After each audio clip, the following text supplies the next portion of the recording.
Greetings, citizens of the planet Earth and worlds beyond, and welcome to the inaugural episode of a program we are calling Musical Journeys. I am your host, Phil Anton, and beside me, as always, is my co-host, the beautiful and talented Bob Rankin. Say hello, Bob. Phil, my brother, I'm glad to be here with you. I'm excited to kick off this new show. We'll talk more about the genesis of the program later, but for now, I'll just speak to the title.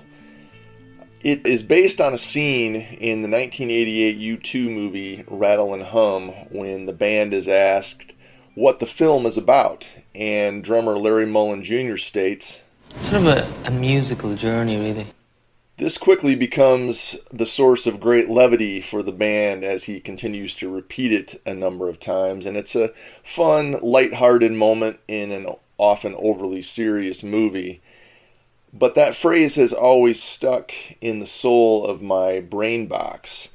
For me, it's perfectly descriptive of the often transportational nature of so many songs, albums, collections of songs by different artists, etc., and it has heavily informed the way that I have created music compilations over the years.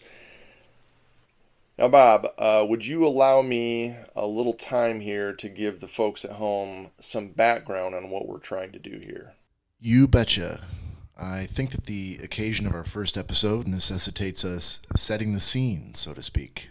Alrighty. Well, both Bob and I have been making music compilations for years, going back to the days where I used to sit by my radio with my dad's tape recorder, with my fingers poised on the record button, just waiting for a specific song to come on.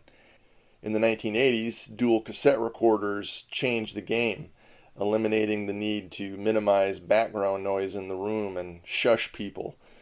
That, of course, gave way to recording songs on tapes from CDs, which accorded you an even greater level of control because the music was now electronic.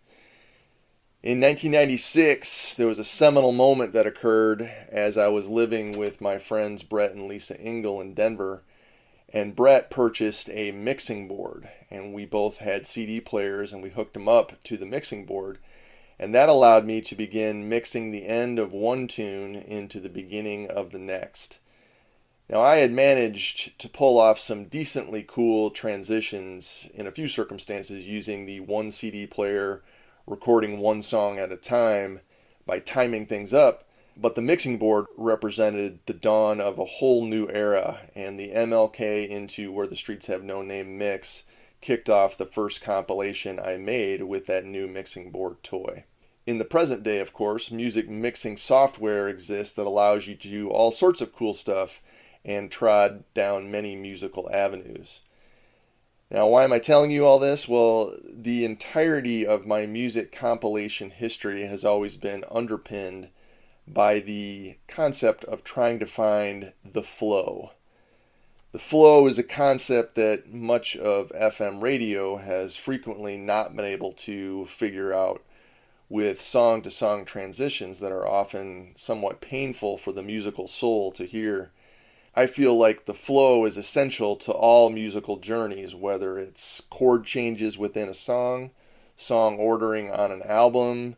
When you're making a compilation where you can blend the songs, you get to put your own individual stamp of musical journey creativity on the process, especially when you find that song that perfectly blends with the prior track. And some of those transitions can be absolutely magical. I've had times where my hair has stood up on end, I've gotten goosebumps, and a couple of times I've actually audibly gasped with my headphones on, and then I had to explain to my wife why I was gasping. Long story short, that is the basis for what we are trying to do here. Now, clearly we want to play cool music that we both like, but we want it to be a musical journey for those who are listening. Yep. Well said, my well-spoken friend. You, once again, have hit the nail on the head. The best part about this show is that Phil and I have been trading music back and forth for 30 plus years, and we still manage to surprise each other with what we come up with. Bands we've never heard of before, bands that we've heard of but have never given a chance, and so on. And we're hopeful that not only will this show be a voyage of discovery for those who are listening, but also for us. So while I've got the floor, let me just add that we very much appreciate all of you who are listening in and giving the show a chance. Hopefully you'll stick with us for as long as it goes on. We're going to try to do something that makes us feel good, and hopefully it'll help you feel good as well. Just so you know, the two of us are separated geographically by about 500 and some miles, and you'll likely notice some differences in the audio when we're speaking as we are utilizing different audio equipment. So, as the New York City Jiffy Park attendant on Seinfeld once said, We ask that you please bear with us. Alrighty. Now, obviously, in subsequent episodes, the necessity to lay groundwork verbally will diminish. We felt that it was critical in episode 1, but as the great Graham Chapman of Monty Python once said, You're past them now. the folks that are listening, if you are following along with our recommended method, you're not going to know what tracks are coming, which is kind of how we want it. But if you head over to our Instagram page at Musical Journeys Radio, you'll then find the track list for the episode you're about to hear. So do that afterward. That's how we recommend you experience this. You know, when we're looking at this little venture of ours, I was kind of looking at it in a different way than I normally would when you and I were sending mixtapes back and forth in the day. And I'm really feeling excited about it because anything and everything is fair game. I can play anything I want, and I'm looking at old blues. I'm looking at modern stuff from like the last few years. Pop, country, rock, alternative. Ska? Hell yes. Ska, rap, danceable numbers. I mean, everything is on the table. And one of my biggest questions is, can I surprise my co-host, Philip Anton, with something that he might not expect, but that flows right, because the only governing principle we have is the flow. I could literally start with anything and just say to myself, okay, what's the next song that I would want to hear? What sound, what is it in the song that triggers a memory of something else that makes me feel that's the one? That's the only thing I'm going by. And then from there, it can go wherever we want it to go.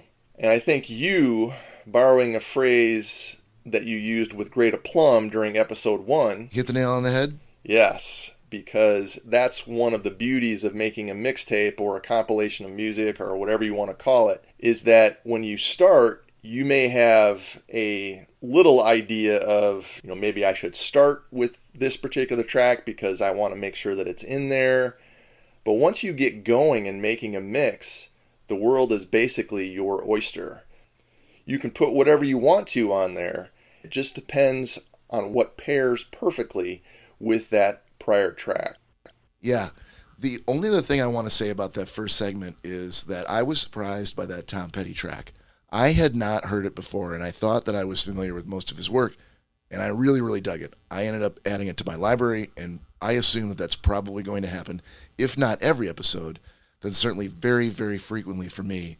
And a major goal of this project is to make that happen for you as well. Yep, I think it's going to be a two-way street, and hopefully it'll actually be more like a crossroads with a roundabout, with on and off ramps, so to speak, where we're not only going to pick up and drop off different bits of new stuff for each other, but we're also going to drop off new musical horizons for our listening audience as well.